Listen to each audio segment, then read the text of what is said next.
अस्सलाम वालेकुम वीवर्स, मैं नाज शाह आपके साथ हूँ। मैंने अपनी प्रीवियस वीडियो में आपके साथ शेयर किया कि हज़रत इब्राहीम अलैहिस्सलाम को बुतों की पूजा बहुत नापसंद थी और जब उनके चचा ने उन्हें बुत बेचने के लिए बाज़ार में भेजा तो आपने कहा कि ये बुत ले लो, ये तुम्हारे खुदा हैं और ये ना तुम्हें कोई फ़ायदा दे सकते हैं और ना नुकसान। और इस तरह आप कई दिन तक जाते रहे लेकिन आपका कोई बुत ना बिक सका। बिलाखिर आपके चचा ने आपको बुत बेचने से रोक दिया और इसके बाद जब आपकी कौम किसी मेले में गई तो आपने उनके सारे बुतों को तोड़ फोड़ डाला और फिर एक बड़ा बुत जिसका नाम हबल था उसे रहने दिया। आपने उसके कंधे पर कुल्हाड़ा रख दिया और जब वो लोग अपनी मेले से वापस आए तो उन्होंने आपसे दरियाफ्त किया कि ए इब्राहीम, हमारे बुतों के साथ ये बदसलूकी तूने की है। तो हज़रत इब्राहीम अलैहिस्सलाम ने फरमाया कि ये सब कुछ इस बड़े बुत ने किया है, अगर ये बोलता है तो इससे पूछ लो। इस पर सारे लोग शर्मिंदा हो गए क्योंकि वो जानते थे कि उनके बुत न बोल सकते हैं न सुन सकते हैं। तो हज़रत इब्राहीम अलैहिस्सलाम ने फरमाया कि जब ये बोल और सुन नहीं सकते, इनके पास ये जो खाने का चढ़ावे तुम चढ़ा कर गए हो ये खा नहीं सकते, तो फिर तुम्हें कैसे किसी चीज़ का नफ़ा या नुकसान दे सकते हैं? तुम इन बातों को क्यों नहीं समझते? इस पर सारी कौम गम गुस्से में आ गई और उन्होंने अपने जालिम बादशाह नमरूद से जाकर आपकी शिकायत की। नमरूद बादशाह ने हज़रत इब्राहीम अलैहिस्सलाम को ज़िंदा जलाने का फ़ैसला कर लिया था, लिहाजा एक बहुत बड़े मैदान में आग भड़काई जा रही थी। 40 रोज़ तक उस आग को भड़काया गया और दूर दराज से जंगल की लकड़ियां काट काट कर लाई गईं ताकि इस आग में डाली जाएं। कई हफ्तों की मेहनत से आग भड़क उठी और उसके शोले आसमान से बातें कर रहे थे। इसका धुआं चारों तरफ फैलकर लोगों को हैबत ज़दा कर रहा था। इस भड़कती हुई आग से दूर पुरबहार चमन में एक छोटी सी फाख्ता का नशेमन था जिसमें वो सुकून से ज़िंदगी गुजार रही थी। इसके करीब ही एक उल्लू का घोंसला था जो रात को गश्त करके दुनिया जहान की खबरें जमा किया करता था। जब भड़कती हुई आग का धुआं फाख्ता के नशेमन तक पहुंचा तो उसने घबरा कर उल्लू से पूछा, ये क्या माजरा है? उल्लू ने कहा, तुमको नहीं मालूम, हमारे बादशाह ने इब्राहीम अलैहिस्सलाम को ज़िंदा आग में जलाने के लिए आग दहकाई है। फाख्ता का कलेजा धक से रह गया। उसने घबरा कर पूछा, कौन इब्राहीम?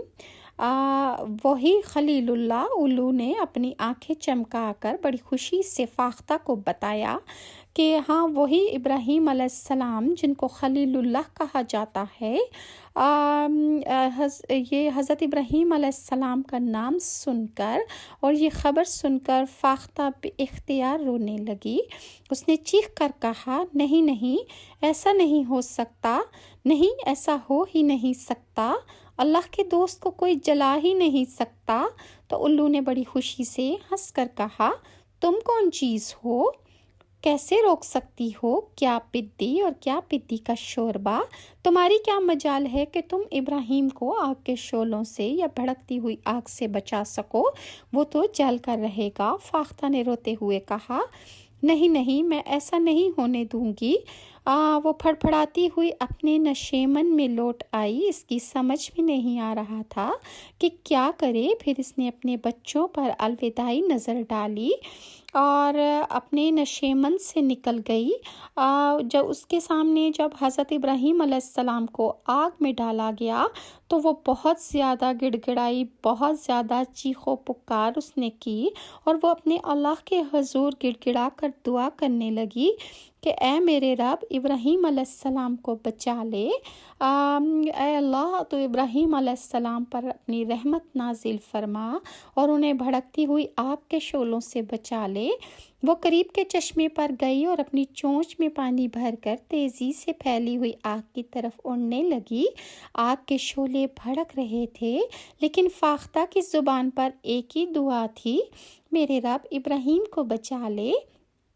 اس کی چونچ میں پانی کے چند قطرے تھے جن سے وہ بھڑکتی ہوئی آگ کو بجھانا چاہتی تھی۔ جب وہ شعلوں کے قریب پہنچی اور آگ سے اس کے پر جلنے لگے تو اس نے وہ چونچ بھر پانی آگ پر ڈال دیا اور پھر تیزی سے دوبارہ چونچ بھرنے کے لیے چشمے کی طرف پلٹی۔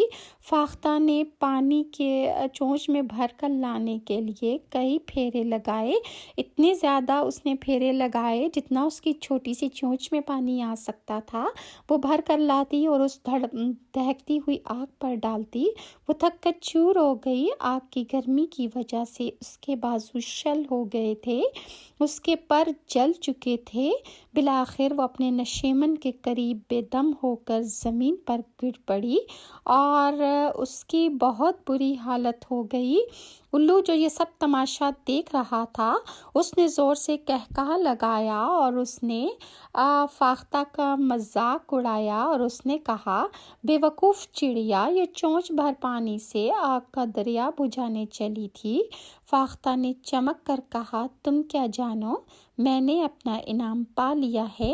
جب میرا رب مجھ سے یہ پوچھے گا کہ اے فاختہ، ہم نے تم کو تمام نعمتیں دی تھیں لیکن جب ہمارا خلیل ابراہیم آگ میں ڈالا جا رہا تھا تب تم نے کیا کیا؟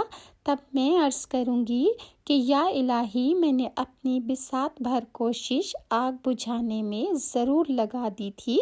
فاختہ نے یہ کہتے کہتے دم توڑ دیا، اس کی جان نکل گئی اور وہ اپنے اللہ سے گڑ گڑاتی اور دعائیں کرتی ہوئی فوت ہو گئی۔ اور تب الو کو سوچ آئی کہ یہ چھوٹی سی چڑیا جیت گئی۔ افسوس، میں طاقتور ہوتے ہوئے کچھ بھی نہ کر سکا اور نہ ہی میں نے کچھ کرنے کی کوشش کی ہے۔